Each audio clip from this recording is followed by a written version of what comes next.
تو یہ امت اتنی گمراہی میں پڑی ہوئی تھی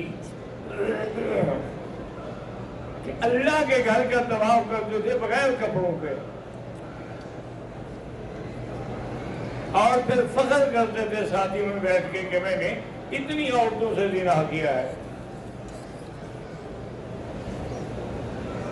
لیکن جب اسلام آیا، اللہ کا نبی آیا، دین آیا، یہ سب باتیں ختم ہو گئیں، سب نے کپڑے پہن لیے، بلکہ اگر کسی سے کوئی غلطی ہو گئی تو اس نے خود آگے اقرار کیا جی میں نے غلطی کی ہے، مجھ پر حد قائم کی جائے۔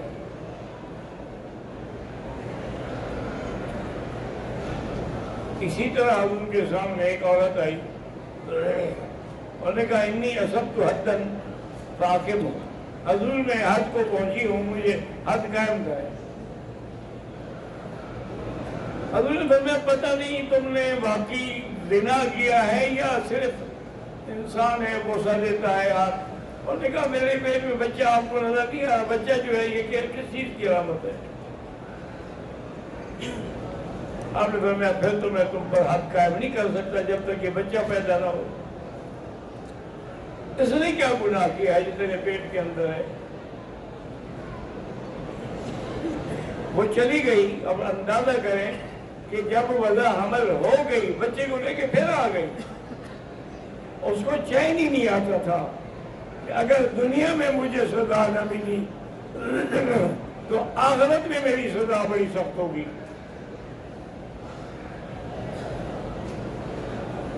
حضور پاک نے فرمایا کہ ٹھیک ہے تیرا بچہ پیدا ہو گیا، لیکن تیرے بچے کو دودھ کون پلائے گا، پالے گا کون؟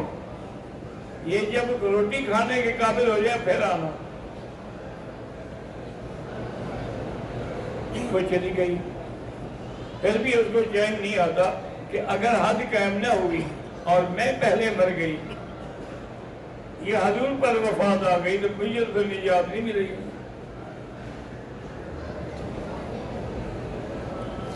کچھ عرصے کے بعد،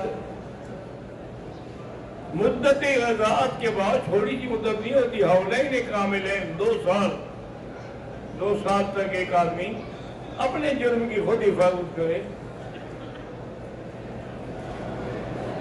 پھر وہ حضور صلی اللہ علیہ وسلم کی خدمت میں حاضر ہوئی اور نے کہا حضور یہ دیکھیں یہ میرا بچہ ہے، اب یہ روٹی کھا رہا ہے۔ حضور پاک نے صحابہ کو حکم دیا کہ اس میں لے جاؤ اور رجم کر دو۔ لیکن 2 حد، ایک حد ہے ایک رجم ہے۔ حد کا معنی ہوتا ہے کہ اگر کوئی زانی مرد یا زانی عورت دونوں غیر شادی شدہ ہیں یعنی کنوارے ہیں، انہوں نے زنا کیا ہے تو ان کو حد لگے گی 100 کوڑا۔ اور رجم کا معنی یہ ہوتا ہے کہ اگر دونوں شادی شدہ ہیں یا ایک شادی شدہ ہے اور ایک غیر شادی شدہ ہے تو جو شادی شدہ ہے اس کو رجم کیا جائے گا۔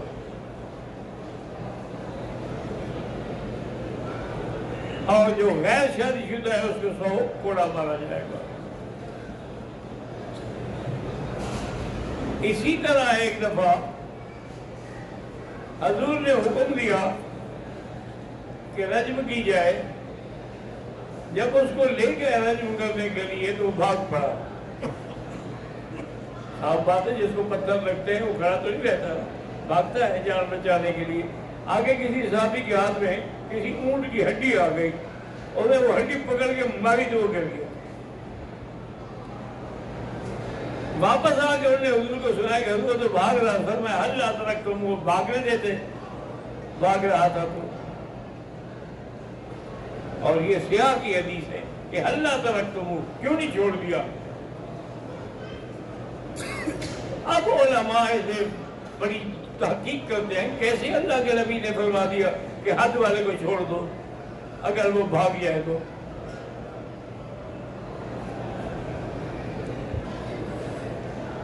اس کے بارے میں انہوں نے تمام احادیث کا مطالعہ کیا،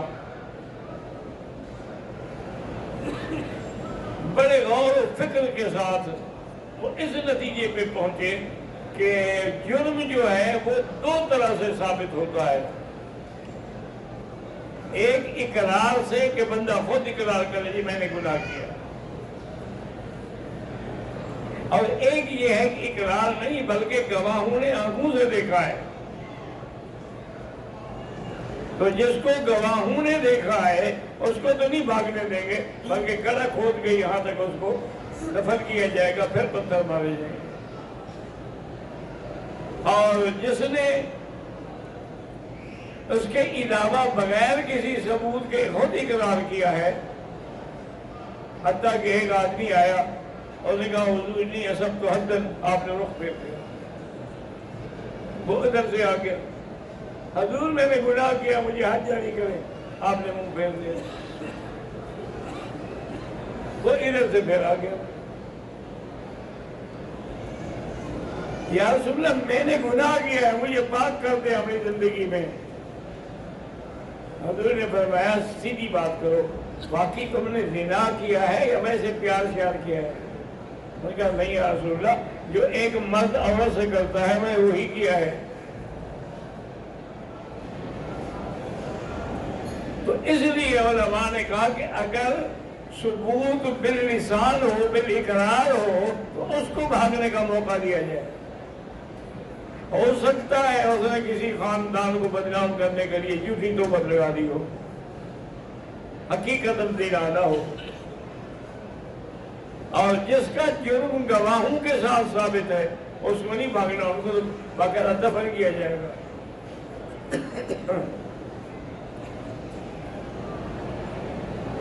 تو وہ عورت جب حد کے بعد مر گئی، حضور نے فرمایا کہ اس کی جنازہ وغیرہ تجہیز تکفین تیار تو جنازہ میں خود پڑھاؤں گا.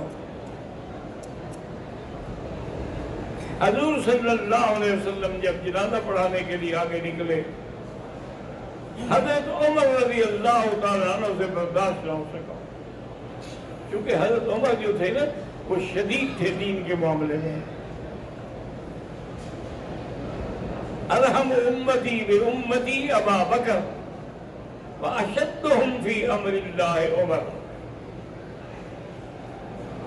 واکثرهم حیاء عثمان واقضاهم علی رضوان اللہ علیہم اجمعین. تو حضور پاک نے فرمایا کہ اس عورت کے بارے میں کہ میں جنازہ پڑھوں گا. تو حضور جب جنازے کے لیے جانے لگے تو حضرت عمر نے پکڑ لیا. حضرت عمر بڑے سخت تھے نا، انہوں نے کہا ہر تصلی علیہا، اس پر جنازہ پڑھو گی جو زانیہ ہے. حضور غصے میں آ گئے اور فرمایا کہ تابت توبتن لو قسمت علی 70 من اہل المدینہ لکفتہم، کہ اس نے جو توبہ کی ہے مدینہ منورہ کے اگر 70 گناہگاروں پر بھی تقسیم کروں تو سب کو بخشوا دے گا. اس کی ایسی توبہ، گناہ ہوتا ہے لیکن توبہ اگر ہو جائے تو پھر التائب من الذنب کمن لا ذنب لہ، تائب ایسے ہو جاتا ہے جیسے اس نے کبھی گناہ کیا ہی نہ. لیکن شرط یہ ہے کہ توبہ کے شرطوں کے ساتھ ہو، یہ نہ ہو کہ یا اللہ توبہ یا اللہ توبہ. یہ توبہ نہیں ہوتی، یہ تو مذاق ہے. توبہ کا معنی یہ ہے الاقلاع عن الذنب، اس گناہ کو چھوڑ دے، اس جگہ کو چھوڑ دے، پر عزم اللہ یعود الیہ، اور عزم کرے کہ میں پھر کبھی یہ غلطی نہیں کروں گا، اس کو کہتے ہیں توبہ. اور اسی طرح توبہ وہ ہے جو آدمی اپنی جوانی میں عقل کے ساتھ کرے. وہ توبہ نہیں ہے کہ حضر احدہم الموت قال انی تبت الآن، جب مرنے لگا تو کہے گا اب میری توبہ، اب توبہ کا کیا فائدہ ہے بھائی.